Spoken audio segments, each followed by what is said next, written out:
Nii, ma mõtlesin, räägin lahti ka selle funktsionaalsuse siin, kui te olete avanud selle 3D mudeli ja siin sees on võimalik esiteks liikuda nootega edasi-tagasi paremale-vasakule vastavalt sellele, kuhu te minna soovite või siis hiirega, et plõksides siis ettepoole. Nüüd siin all on hunnik ikoone, ma räägin need kiirelt siin lahti, mida nad teevad ja esiteks siin kõige vasakpoolne on siis kogu selle hoone 3D mudel, hiire parema klahviga on võimalik seda ringi pöörata vastavalt, kuidas te seda soovite, ümber oma telje. Hiire rattaga on võimalik sisse zoomida ja hiire vasakpoolse klahviga on siis võimalik seda paremale vasakule üles alla liigutada, nii et ja tagasi võimalik minna siis kas klikates konkreetselt see peale,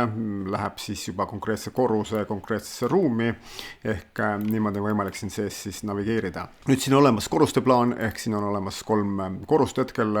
Korrus 2 nõnda nimetatud on poolkorrus, kus mul sisuliselt, kus ma vedasin skänneriga käiku, mis on see trepikoda ja see koridor siin, ehk see läks siin teise korrusesse ja selle tootmishoone õige korrus on siis hetkel 3.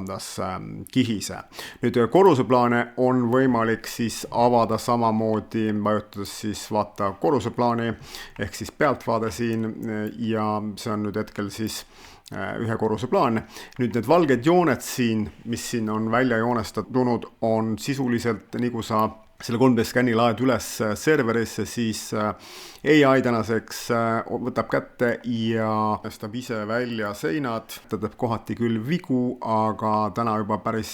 täpselt, kohati tuleb neid korrigeerida ja ta teeb seda selle jaoks, et kui siit sisse lükata ülevalt nüüd paremalt nurgast show dimensions ehk siis vaata mõõte, siis ta sisuliselt automaatselt katalogiseerib tänaseks ära kõik ruumid, mõõdab need ära ise ja on võimalik kätte saada juba siis nende kasulik pind vastavalt siis siseseintele, nii et ehk selline kokkuvõte, mida need valged siin jooned teevad, need on võimalik välja kustutada, need on võimalik ümber seada